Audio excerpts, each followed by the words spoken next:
back day today. We're starting with the lat pull down, and I'm gonna just try to do really heavy weight.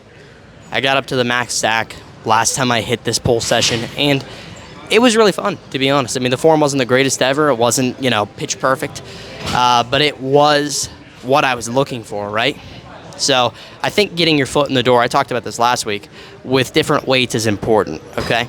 If you're just sitting here and you're always doing the same weight, you're usually doing around the same amount of reps and you're not progressing, chances are either you're advanced and you're already really big, or you're just not pushing hard enough, okay? And I feel like if you're really trying to progressively overload, sometimes you can't be afraid to get a little more cheat, just a little bit more cheat. Don't change the exercise, but just a little more cheat, getting your foot in the door, okay? You're gonna notice more strength gain that way. You're probably gonna get bigger, faster. And when I started doing that, especially on this lat pull down, I mean, it blew up my back like crazy. My back went from pretty much nothing, like just absolutely nothing, to like something, right? It's still not where I want it to be. I think back is one of those body parts that you can always improve on no matter what level you're at. But in general, I've definitely made a lot of back progress. Lats have gotten way bigger, upper back's gotten bigger, the whole deal.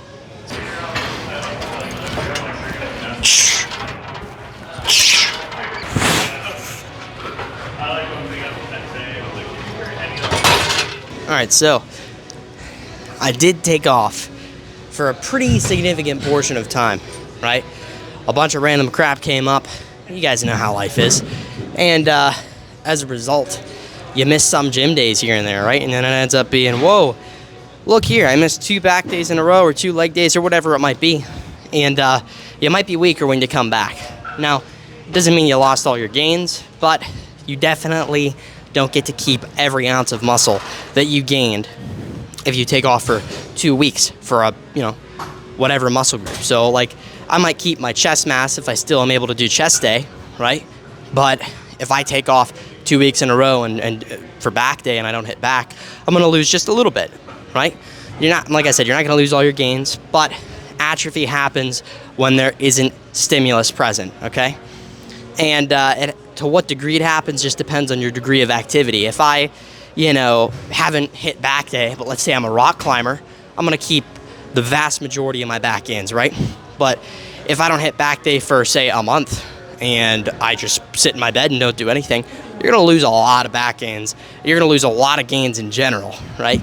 So a lot of people like to say, well, you don't start losing any muscle until 2 weeks or 3 weeks, so they put a number on it, but the reality is atrophy does happen after the stimulus is gone. So just keep that in mind.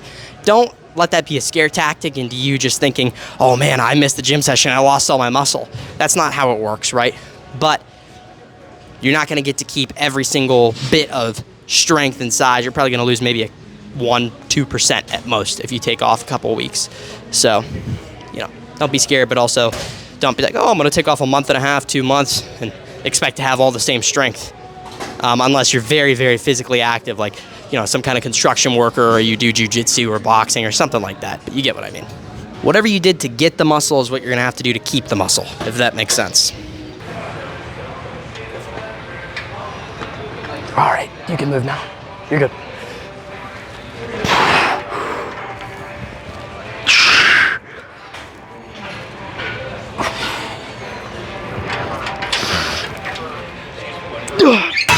Just to expand on muscle loss, muscle gain, the thing is, the reason why atrophy happens after stimulus, isn't present anymore is because fibers need to be used and active in order to actually maintain and keep them, right?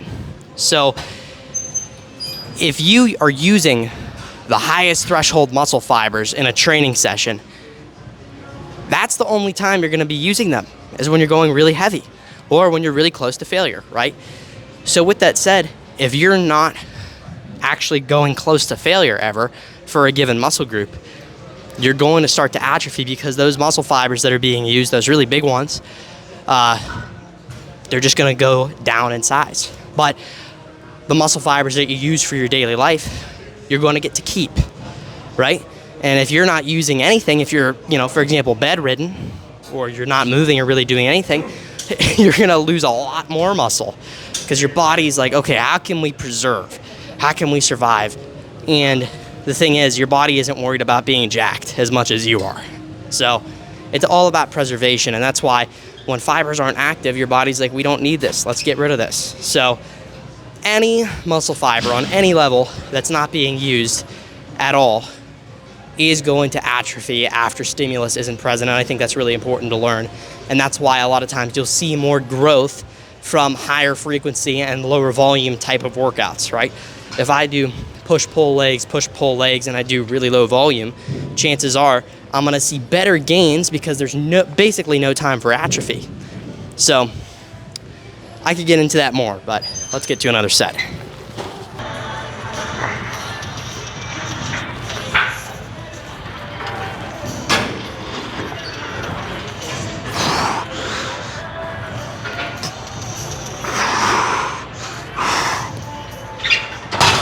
I've modified my form tremendously over long periods of time on lat pull downs in particular. The reason for that is different angles a lot of times will hit different parts of the lat. I'm not gonna get into that though, because I don't really know too much about that. But in terms of just, okay, where am I strongest? I think that's where you're gonna wanna go most of the time.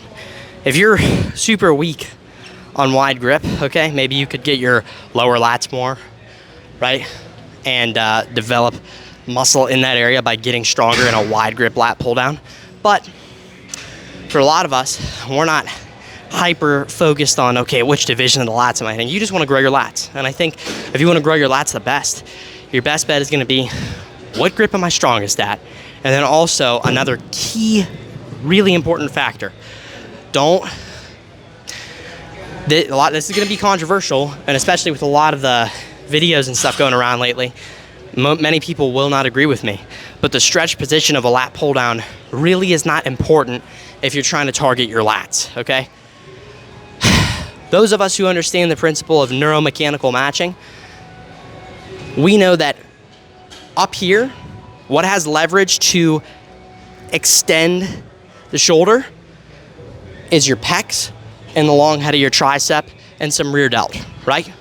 Your lats have no leverage, not no leverage, but hardly any leverage to produce force up here, right? They only start gaining leverage right about here. So from here down, you're gonna see some good leverage. And when you hit 90 degrees of humeral elevation, okay, that's when the lats gain really significant leverage. So from here to here, so really the very contracted positions is where you're gonna see very high motor unit recruitment, which is insanely important. That's the main thing when it comes to how you're gonna understand training, is how can I get good levels of motor unit recruitment? That's why you train close to failure, right? Activate those high threshold muscle fibers, bring them close to failure. So with that said, if you understand that principle, you're not gonna be getting a giant stretch because, number one, the lats don't benefit from stretch mediated hypertrophy, which is a totally unique adaptation. But they hardly have any leverage here to produce force. So you're gonna wanna get in those ranges of motion where your lats can really do the majority of the work. And that's why you'll see me only going up about this high. And if I'm resting, and I'm not trying to put a lot of tension on the lats and just taking a break, you'll see me go up here, okay? So, boom, try to get into that contracted position. Try to even touch your chest if you can. You may not, right? I don't. But try to get in those contracted positions. That's where the majority of your lat gains are gonna be.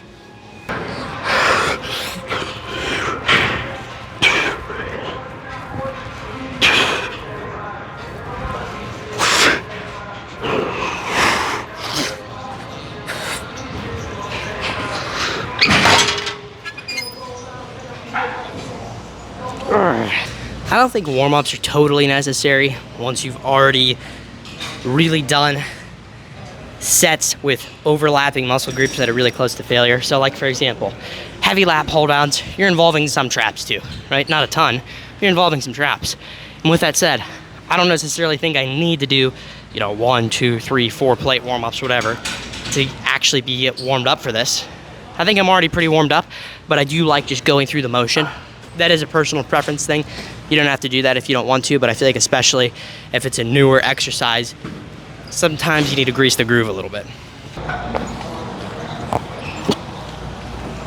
If this moves well, we're going for 5 today. Looked like it moved well. All right, I've done 5 plates before, but I want to try to get a bunch of reps this time if possible. It's going to be heavy. It might not look pretty, but I really, really, really want this. I'm going to add a 2.5.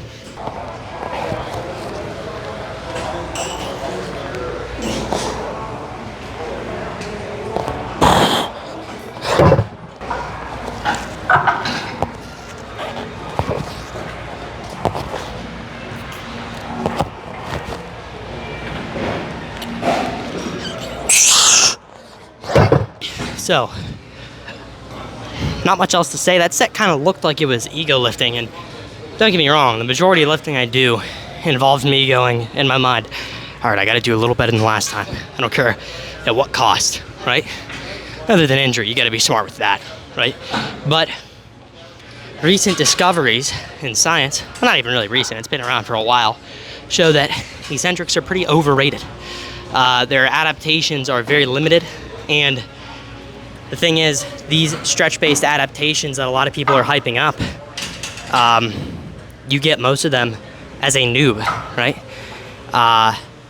But the majority of your muscle growth, the vast majority, is going to come from radial growth, which is basically myofibrils in parallel, not in a series. Very, very, I'm still learning about this science myself, but these come from concentric contractions, okay? And so, don't worry about having a fast eccentric. You don't always need to do super slow and controlled eccentrics because these stretch-based adaptations are very limited to begin with. And so if you just go, okay, how can I get more concentric contractions, higher motor unit recruitment? What I will say is though, I could have paused better. I could have paused in the bottom instead of kind of bouncing it up, which is something I'll try to keep in mind for the future. But concentric contractions are way better for growth. So don't be afraid to milk those rather than doing, these super slow eccentrics that'll prevent you actually from getting more concentric contractions, if that makes sense. I bet it sounds pretty controversial, but a lot of stuff that's true is very controversial. So, and you guys are gonna see there's proof in the pudding, man. I've been growing like crazy following these principles. So don't be afraid to follow them yourself. You can watch all my training videos. I document all of my training. And if you want, look back and see how much I've grown even in the past 6, 7, 8 months. You could see.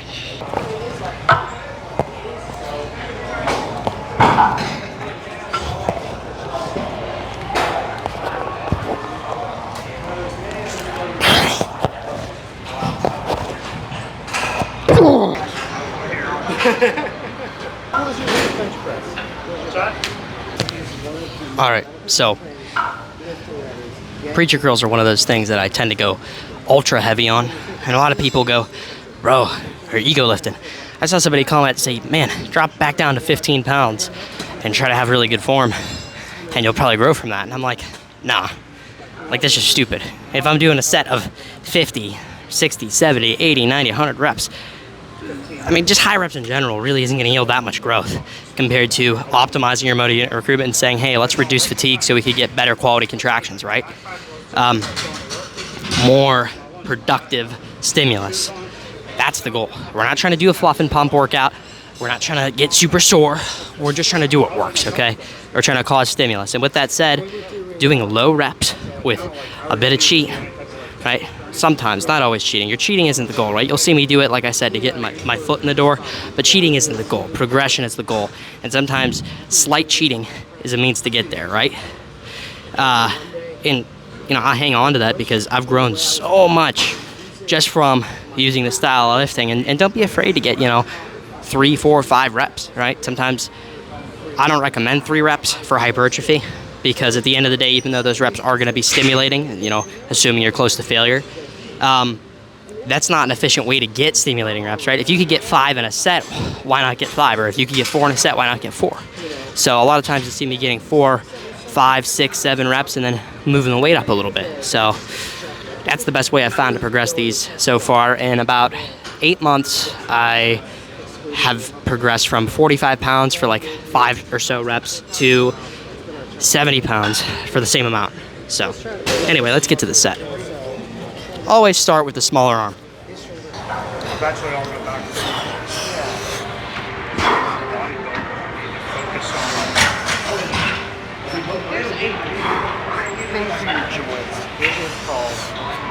I started taking it.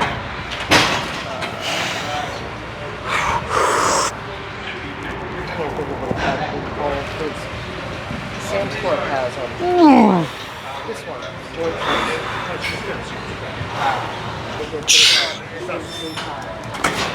It gives me like a temporary relief. It's not feels good. No, but that joint, I mean, you might try to feel like this stuff doesn't help. Everybody's different. I started noticing stuff maybe one day.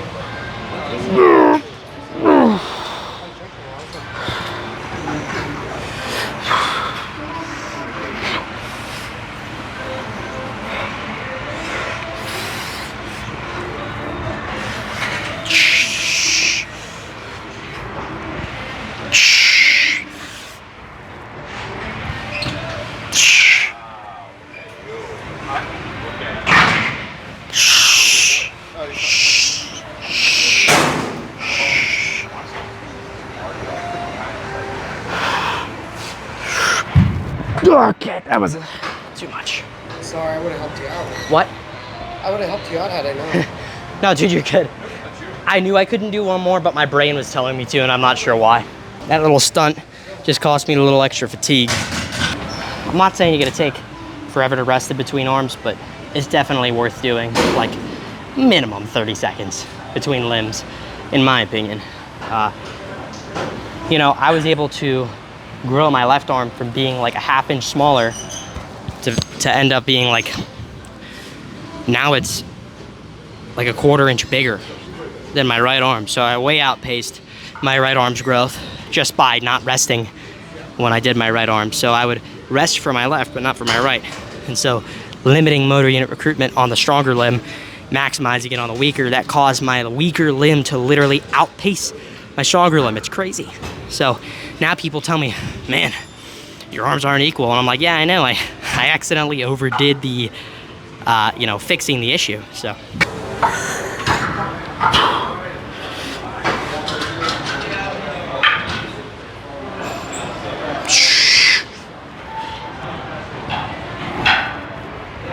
Whoosh.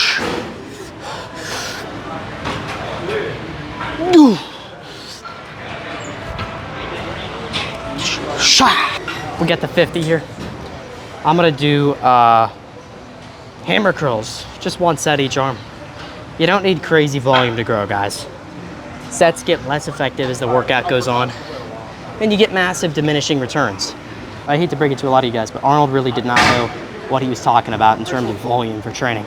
Going to the gym twice a day, you know, I don't know if he lifted both days, but doing all sorts of crazy high volumes, hours and hours and hours in the gym, you know, taking his sets to failure, doing super high reps, that's just a recipe for super high fatigue and really low stimulus, because what happens is the same thing that actually builds muscle is the same thing that repairs it. So when you take away from that resource by getting all this extra fatigue, doing crazy amounts of volume, you're limiting your progressive overload, you're gonna limit your stimulus. So, you know, don't be afraid to break off from, you know, this high volume nonsense.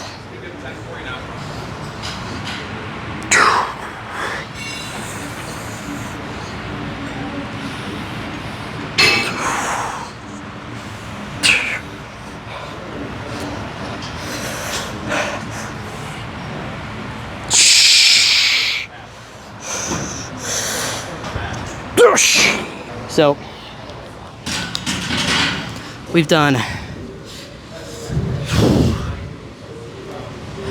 a lot of sets today. I might have to limit it, guys. I might have to stop it here. We'll see.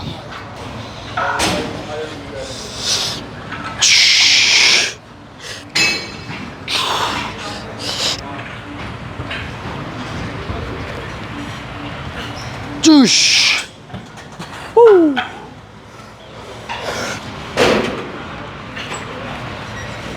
Doosh. All right, training is very specific, okay?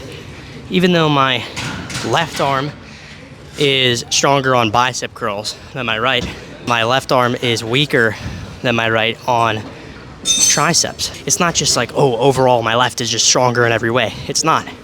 My tricep and my forearm are weaker. right? So I'm gonna take that into consideration when I'm training. I'm not just gonna always start with the weaker arm no matter what, right? If I just think it's weaker in general, I'm gonna start with the weaker muscle in particular. So since my left forearm's weaker, even though my left bicep is stronger, I'm gonna start with my left forearm. So let's do some wrist curls.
All right, pull day was pretty successful. Hit PRs on most of the stuff that I did.